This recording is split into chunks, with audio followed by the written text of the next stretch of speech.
A nivel de cura, ¿no? A nivel de control o de más o menos dentro de estas palabras y el rango que esto implica, ¿qué tanto esto se puede frenar, se puede detener, se puede curar o no? ¿O es algo que más bien la persona ya tiene que, digamos, que Ujú. acostumbrarse a vivir de esta manera? ¿Cómo es por ahí?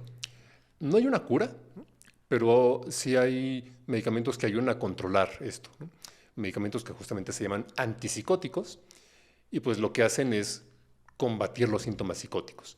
Entonces, realmente son bastante buenos, ¿no? Los medicamentos que tenemos tienen bastante efectividad para controlar, por ejemplo, el escuchar voces o el tener esta visión distorsionada de la realidad, ¿no? Hasta eso tienen bastante efectividad los medicamentos. Ok. Lo que no es la otra parte, ¿no? Estos llamados síntomas negativos, es decir, la falta de iniciativa, la falta de socialización, la incapacidad o las alteraciones emocionales, ¿no? Para eso hasta el momento no hay ninguna cura ni ningún tratamiento.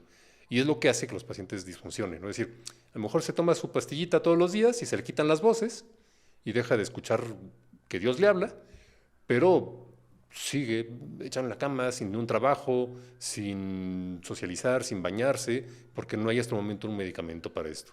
Ok. Y eso es lo que hace que el paciente tenga pues, discapacidad, ¿no? En su vida. Ok. Ahora, si nos volteamos un poquito hacia el tema de este, le echaste un número, ¿no? Hacia el aire. Dijiste, hace rato le pregunté a Antonio, para los que se acaban de unir, le pregunté del 1 al 10 qué tanto entendemos, ¿no? La esquizofrenia. Y Antonio dijo que más o menos un 5 por tirar un número, porque evidentemente es una pregunta compleja. Dentro de este 5% o bueno, de este 5 o este 50. 50%, perdón, 50% que no entendemos, ¿qué es lo que más te fascina? ¿Qué puertas ves abiertas en el tema místico, en el tema sí espiritual, por experiencia o por lo que has leído? ¿Qué tanto sí podría, o sea, si tratamos de ser tendenciosos hacia este otro lado, que tú como lo anotas, pues no sabemos, ¿no? Si no sabemos en un 50% qué es, pues hay posibilidad de que sea pues, todo. ¿Qué es lo que más te fascina? ¿Qué es lo que más pues, sí podría tener una lectura esotérica? Cuéntame por ahí qué campanas resuenan. Entiendo que es una pregunta abstracta, Sí. pero dime qué te fascina de ese 50% que no entendemos. Okay. Creo que mucho, y bueno, respecto a esta cuestión de como el misticismo, ¿no? La emergencia espiritual, etcétera, eh, la cuestión es esa, ¿no? Que a lo mejor alguien con este desarrollo espiritual, ¿no? O de conciencia, pudiera llegar a tener acceso a otro tipo de percepciones, ¿no? O a otro tipo de experiencias que no tenemos los normales, ¿no? O los sanos, digamos, entre comillas, ¿no? Y entonces Ok. sería como ser, como tener vista en un mundo de ciegos, ¿no? Entonces, pues de ahí viene esta cuestión de que pues a lo mejor sí sea considerado loco, ¿no? Eh, Ahora, creo que específicamente la esquizofrenia, como mencionaba, es una patología que causa bastante disfunción y bastante dolor y sufrimiento tanto a los pacientes que la padecen como a las personas a su alrededor. Eh, pero si pensamos en estas cuestiones extrañas, ¿no? Que están quizá incluso no entendidas por la psiquiatría, ¿no? Es decir, alguien que pueda tener cierto contacto con otro tipo de energías, ¿no? O que tenga eh, estas percepciones distintas, pero que no cumple los criterios o las características que tiene alguien con esquizofrenia, pues queda en un vacío, ¿no? En el que a lo mejor sí, ¿no? Termina con un diagnóstico de esquizofrenia o termina con un diagnóstico de epilepsia, o etcétera, ¿no? Un montón de o trastornos disociativos, que también es como todo un tema bien importante a tocar, ¿no? Como estas cuestiones disociativas, que a lo mejor ahondamos un poquito. Pero a lo mejor quizá habrá otro que no tiene nada de eso y que tiene como estas percepciones y quizá ese sí entraría como en esta como emergencia espiritual, ¿no? Como esta acceso a otras dimensiones, no a otras realidades o a otro nivel de conciencia que pudiera verse loco, verse raro, pero no necesariamente es patológico, ¿no? Y esto no es nuevo, vaya. A ver, si nos vamos como atrás en la historia, ¿no? O sea, de lo más nuevo tenemos ahorita como propuestas en los últimos quizá 10, 20 años, de incluso de grupos psiquiátricos, ¿no? Que proponen esta lista de criterios, ¿no? De cómo distinguir una emergencia espiritual de un trastorno disociativo o de un trastorno psicótico. Es decir, hay gente que tiene esto, independientemente si esto, es decir, a ver, que alguien vea ángeles no quiere decir que existan los ángeles, pero que esta persona vea ángeles no significa necesariamente que tiene psicosis, ¿no? Entonces, por poner un ejemplo, ¿no? Eso hasta ahorita, digamos, en los últimos 10 años es algo que medio se ha llegado a proponer, aunque realmente no ha tenido mucha resonancia, ¿no? Si nos vamos más para atrás, ¿no? Pues en los 60s, Grof, ¿no? Que es como de los padres de la psicología transpersonal, pues ya hablaba de esta cuestión, ¿no? El poder diferenciar la emergencia espiritual de la patología, ¿no? Y él mismo pues era psiquiatra, entonces decía, a ver, hay gente que tiene estas experiencias espirituales y no está loca, ¿no? Y no tiene esquizofrenia. Hay gente que sí tiene esquizofrenia, ¿no? Y que a lo mejor pues, se parecen, pero son cosas diferentes, ¿no? Y si nos vamos más para atrás, ¿no? Pues muchísimos pueblos, ¿no? Con estas religiones animistas, ¿no? O chamánicas, hay como este rito de paso, ¿no? En el que cuando alguien, digamos, enloquece, tiene dos caminos, ¿no? O se queda como loco, ¿no? Totalmente disfuncional para el pueblo, o se vuelve chamán, ¿no? Y entonces el atravesar por esta crisis mental y espiritual es como el punto de ruptura para convertirse en un líder espiritual o en alguien totalmente disfuncional, ¿no? Simplemente loco, ¿no? Como la diferencia que habría quizá aquí entre un loco, ¿no? y un iluminado, ¿no? Me queda claro que las sustancias o los psicodélicos o esta medicina holística, como llaman por ahí, puede ser un detonante. ¿En qué contexto eso sucede?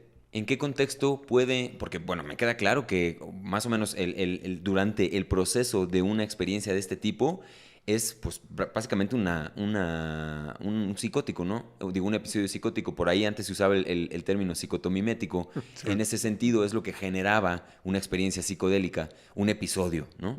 Pero, ¿de qué manera esto puede detonar una esquizofrenia completa? ¿Esto es cierto? ¿No es cierto? Porque se dice mucho por ahí que pues cada vez que vamos a comulgar con una de estas medicinas holísticas, lo que pasa es que es como un revólver, ¿no? Realmente no podemos saber si tenemos una predisposición genética, si hay alguna cuestión. ¿Qué tanto hay de cierto ahí? ¿Qué tanto es más como un mito o qué tanto cae en lo que no sabemos? Y por ahí tíranos más o menos una idea de consideración. ¿Cómo puede suceder esto de que nos brote una esquizofrenia? Si se puede o no se puede. Cuéntanos por ahí algo. Exacto, pues justo creo que mucho cae en lo que no sabemos, ¿no? Es decir, sí puede haber brotes psicóticos, ¿no? Por consumo de distintas sustancias. Ahora, específicamente los psicodélicos son bastante más seguros, ¿no? Eso no quiere decir que no tengan ningún riesgo, ¿no? Pero tienen menos que otras sustancias. Es decir, por ejemplo, eh, es mucho más común tener episodios psicóticos por cocaína, ¿no? O por cristal, por ejemplo, que por psicodélicos, ¿no? Es decir, por hongos o por ayahuasca o por LSD, ¿no? Ahora, desarrollar esquizofrenia por esto, pues más bien tiene que ver como con los antecedentes, ¿no? Pero justo es lo que dices, es como ser alérgico a las abejas, ¿no? Es decir, yo no sé si soy alérgico a las abejas hasta que me pica una abeja, ¿no? Entonces pasa un poquito lo mismo. A lo mejor yo no sé si tengo predisposición a alguna de estas patologías, pues hasta que la tengo, ¿no? Eh, Hay un riesgo teórico, ¿no? De que posiblemente sí, entonces por eso se recomienda no hacerlo y esa sería una contraindicación para el uso de psicodélicos, personas que tengan antecedentes, ya sea o que ellos mismos tengan el diagnóstico o que tengan familiares cercanos, ¿no? Ya padres o hijos de esquizofrenia o trastorno bipolar, principalmente esos dos, ¿no? O cualquier otro tipo de episodios psicóticos, ¿no? A lo mejor tuve un episodio psicótico hace, no sé, 5 años, ¿no? Me duró un mes, se me quitó, ya no tuve esquizofrenia, ¿no? Fue como un episodio temporal, pero pues, o sea, no cualquiera tiene esto, ¿no? Entonces, pues sí sería más riesgo el intentar este tipo de medicinas, ¿no? Entonces, vaya, sí tienen como este riesgo, ¿no? Pues que si alguien tiene cierta predisposición pudieran disparar como este tipo de episodios, ¿no? Aunque muchísimo menos que otro tipo de drogas, ¿no? De sustancias tanto legales como ilegales. Ok. Ahora, esta cuestión de los psicoticomiméticos, sí, justo ese fue como uno de los primeros términos, ¿no? En los 60s, ¿no? Cuando empieza como esta experimentación. Aunque realmente creo que no es el término más apropiado, ¿no? Porque, y creo que por eso prefiero utilizar más la palabra psicodélico o incluso sobre otras como alucinógeno, ¿no? Los hongos alucinógenos, porque son distintas cosas, ¿no? Es decir, la psicodelia no es psicosis, ¿no? Y las características que tiene alguien con el consumo de psicodélicos son diferentes a las que tiene alguien con psicosis, ¿no? Aunque pueden llegar a compartir características, ¿no? Y de repente pueden llegar a parecerse, ¿no? ¿Cuáles serían las diferencias, ¿no? Dentro de estas? Uno es como esta conciencia, es decir, alguien que está en psicodélicos, ¿no? Aunque tiene esta calidad noética, es decir, siento que esto que estoy viviendo y estas revelaciones son totalmente ciertas, ¿no? Sé que están siendo despertadas por esta sustancia, ¿no?